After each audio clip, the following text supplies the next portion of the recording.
नमस्कार दोस्तों, आज के इस वीडियो के अंदर हम बात करने वाले हैं परमाणु और अणु, इन दोनों के ऊपर हम बात करने वाले हैं।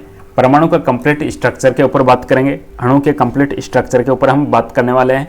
बिल्कुल शॉर्ट नोट्स के ऊपर हम चलने वाले हैं। एग्जाम के दृष्टिकोण से आपको बहुत ज़्यादा बेनिफिट मिलने वाला है। इन्हीं शॉर्ट नोट्स के ऊपर आपके जितने भी एग्जाम के पॉइंट ऑफ व्यू से क्वेश्चंस बनेंगे वो सभी आपके कवर हो जाएंगे।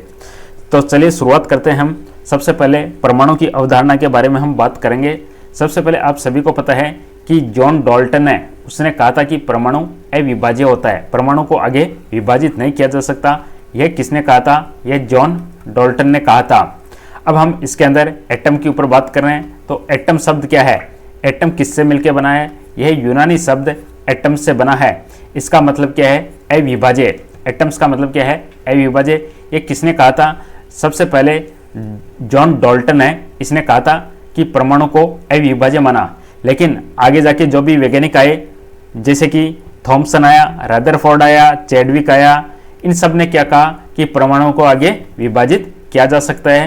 तो ये जो अविभाज्य वाली थ्योरी है, ये जॉन डाल्टन की आगे जाके फेल हो गई थी। तो आपको एग्जाम के पॉइंट ऑफ व्यू से ध्यान में रखना है, परमाणु को अविभाज्य किसने बताया? जॉन डाल्टन ने बताया था। चलिए अब आगे इसके बारे में और पढ़ते हैं। हम इसकी संरचना के बारे में देखने वाले हैं कि परमाणु की संरचना किस प्रकार की है। Structure of atom. तो इसके अंदर आप सभी को पता है इस प्रकार का यदि स्ट्रक्चर है तो उसके अंदर एक होता है न्यूक्लियस, होता है नाभिक। तो सबसे पहले हम बात करेंगे नाभिक की बात करने वाले हैं।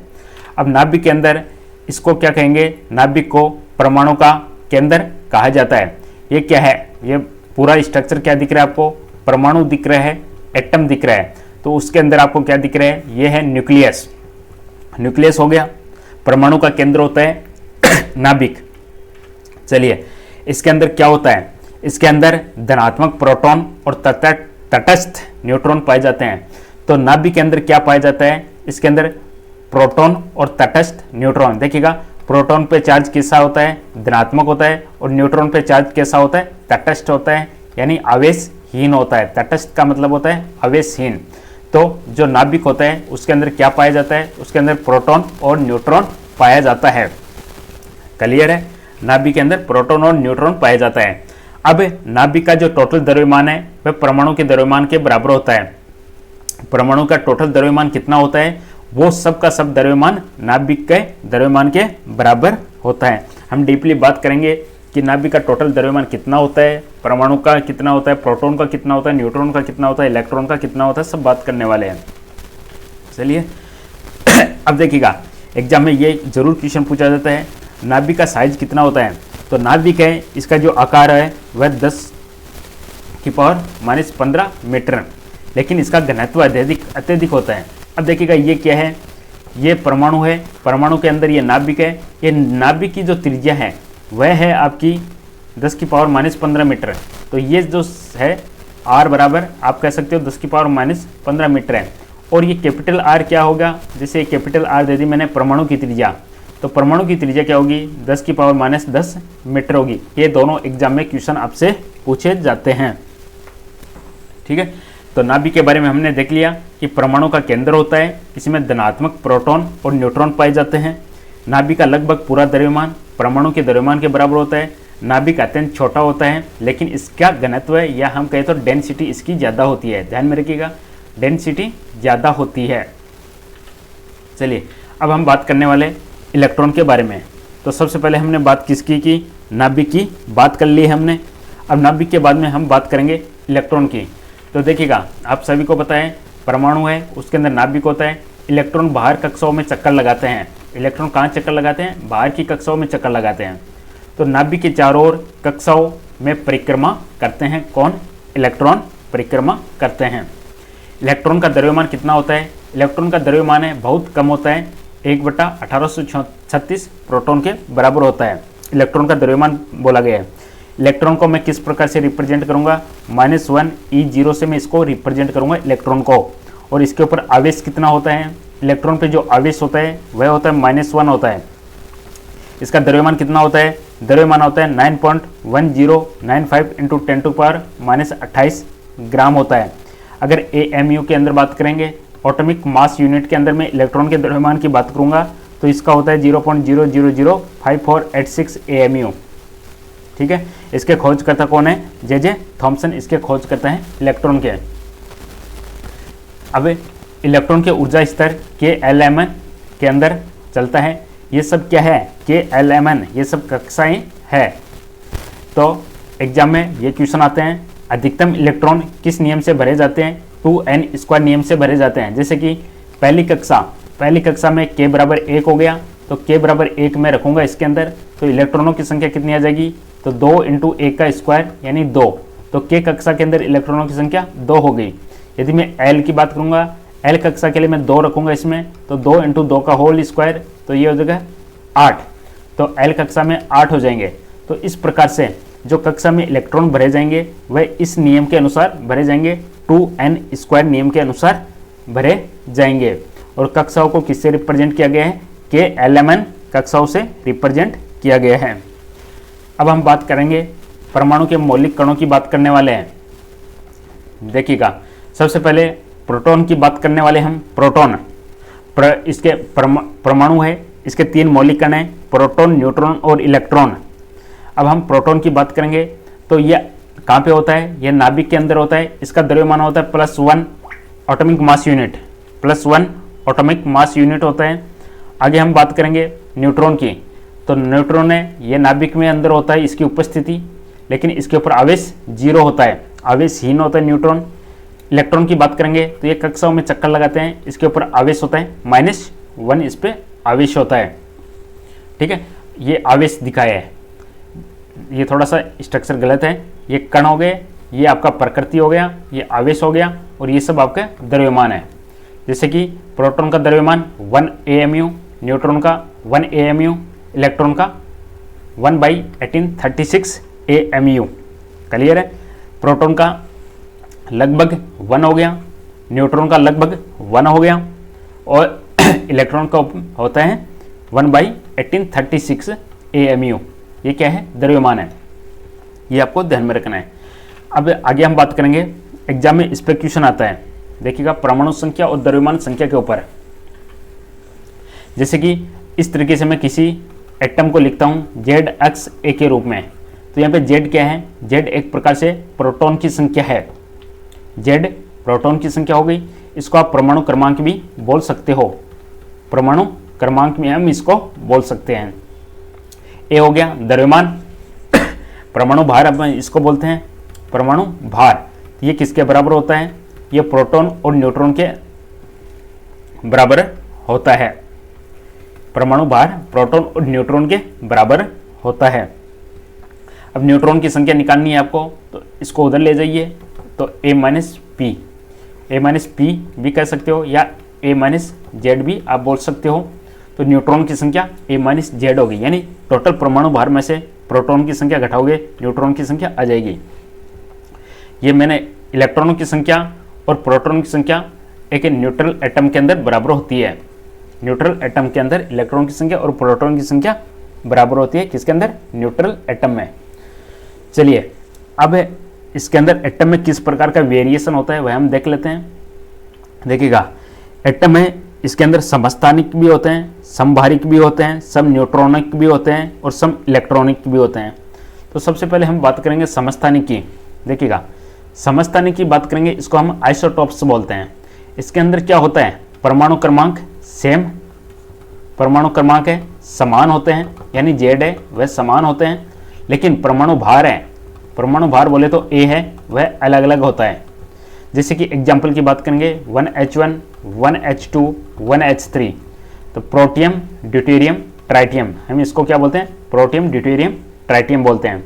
तो समस्थानिक आप लोग समझ गए। समस्थानिक के अंदर क्या होता है? परमाणु क्रमांक, समस्थानिक परमाणु क्रमांक सेम होते हैं, लेकिन परमाणु भार इनका अलग अलग होता है। चलिए, एग्जाम में क्या आगे बढ़ते हैं हम समभारिक की तरफ, आइसोबार्स। अब आइसोबार में क्या हो गया? इनका परमाणु भार तो सेम होता है, भार तो इनका समान होता है, यानी जो A वाली संख्या है वह तो समान होती है, लेकिन इनका जो परमाणु क्रमांक है वह अलग अलग होता है। जैसे कि ये आपको एग्जाम्पल दिया हुआ है समभारिक का, आर्गन 40, और कैल्शियम 40। जैसे कि इसमें आप बात करोगे आर्गन की मैं बात करूं तो इसका जो परमाणु क्रमांक होता है 18, आर्गन 40। मैं कैल्शियम की बात करूं तो 20, कैल्शियम 40। और ऐसा ही एक एग्जाम्पल और होता है पोटेशियम 19, पोटेशियम 40। तो इन सब का परमाणु भार तो सेम है लेकिन परमाणु क्रमांक इनका अलग अलग है। तो ये सब एग्जाम्पल किसके हुए? समभारिक के एग्जाम्पल हुए। आगे हम बात करेंगे सम न्यूट्रॉनों की बात करेंगे, आइसोटोन्स की बात करेंगे। इनको बोलते हैं सम न्यूट्रॉनिक इनको बोला जाता है। न्यूट्रॉनिक मतलब इनमें न्यूट्रॉन की संख्या है वह समान रहने वाली है लेकिन प्रोटॉन की संख्या इनकी अलग अलग हो जाएगी। प्रोटॉन की संख्या अलग अलग। जैसे कि एग्जाम्पल की हम बात करें, जैसे इसमें कार्बन 14 और नाइट्रोजन 15 लिया है तो दोनों में न्यूट्रॉन इसमें 8 है। ऐसा ही एग्जाम्पल एक छोटा सा आप ले सकते हो 1H3 और 2He4 का भी ले सकते हो। 1H3 और 2He4 का भी ले सकते हो। इसमें न्यूट्रॉन कितने हो गए? 2। इसमें न्यूट्रॉन कितने हो गए? 2। ठीक है, तो इनमें न्यूट्रॉनों की संख्या सेम होती है। चलिए आगे एक और है आपके सामने आइसो इलेक्ट्रॉनिक समधैर्य। इसका एक्चुअल में हम इसको बोलते हैं सम इलेक्ट्रॉनिक हम इसको बोलते हैं सम इलेक्ट्रॉनिक। और ये हो गया सम न्यूट्रॉनिक। तो इसमें इलेक्ट्रॉन की संख्या सेम हो जाएगी।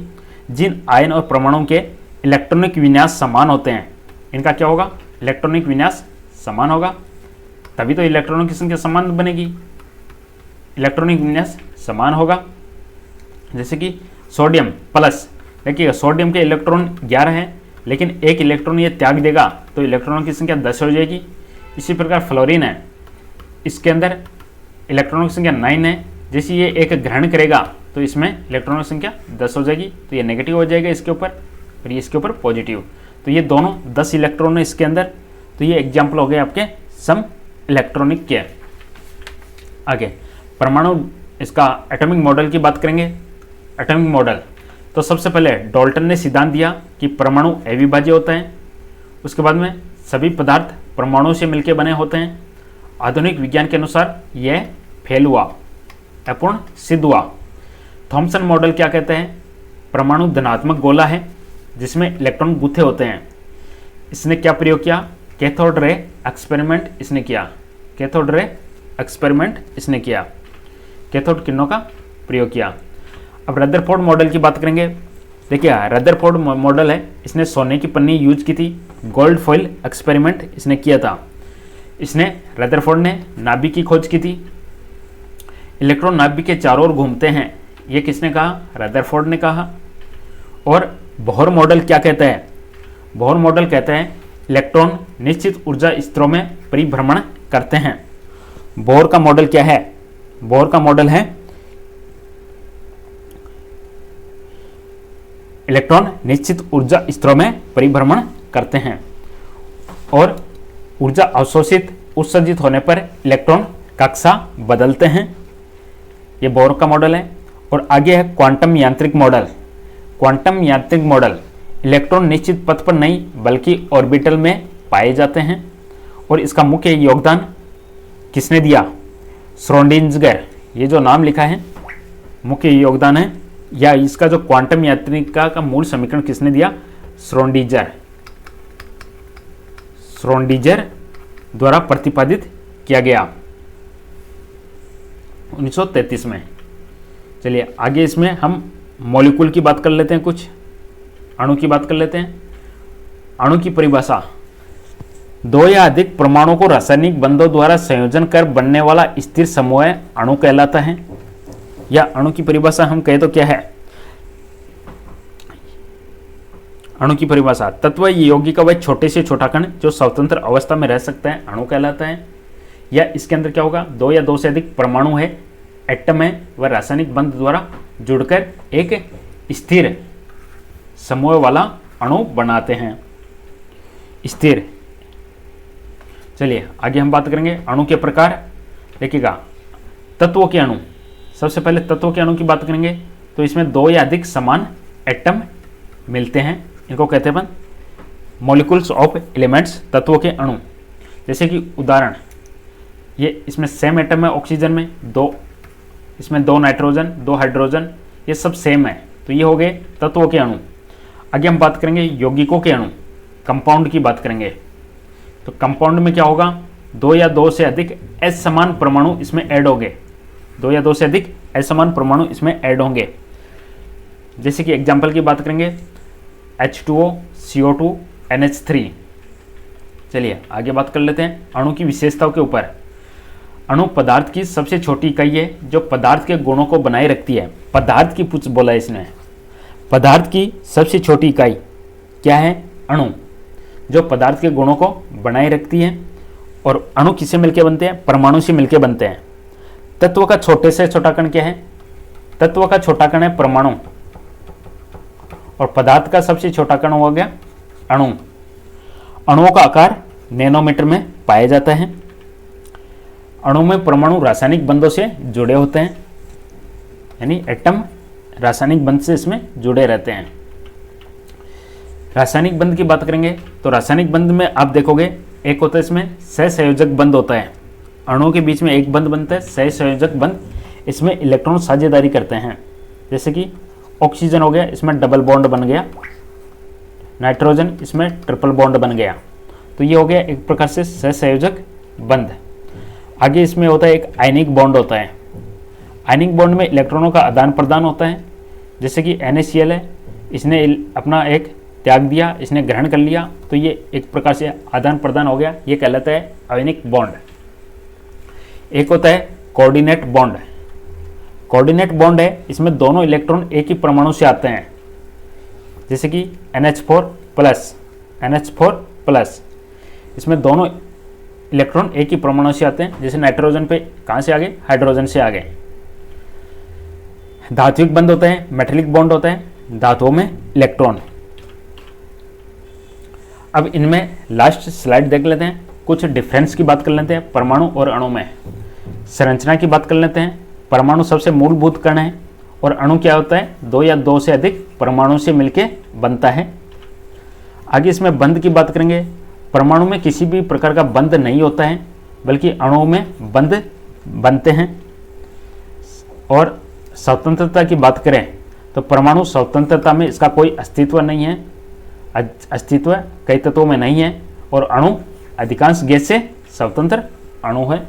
ये इसका कुछ एग्जाम्पल हो गए। एटम के परमाणु के एग्जाम्पल हो गए सोडियम, ऑक्सीजन, हीलियम। और वैसे ही अणु के एग्जाम्पल हो गए CO2, H2O एंड O2। तो दोस्तों ये था एक छोटा सा शॉर्ट नोट्स परमाणु और अणु के ऊपर आधारित। वीडियो पसंद आए लाइक कीजिएगा, चैनल को सब्सक्राइब कीजिएगा, और इसके ऊपर यदि आपको MCQ चाहिए तो कमेंट जरूर कर दीजिएगा। Thank you.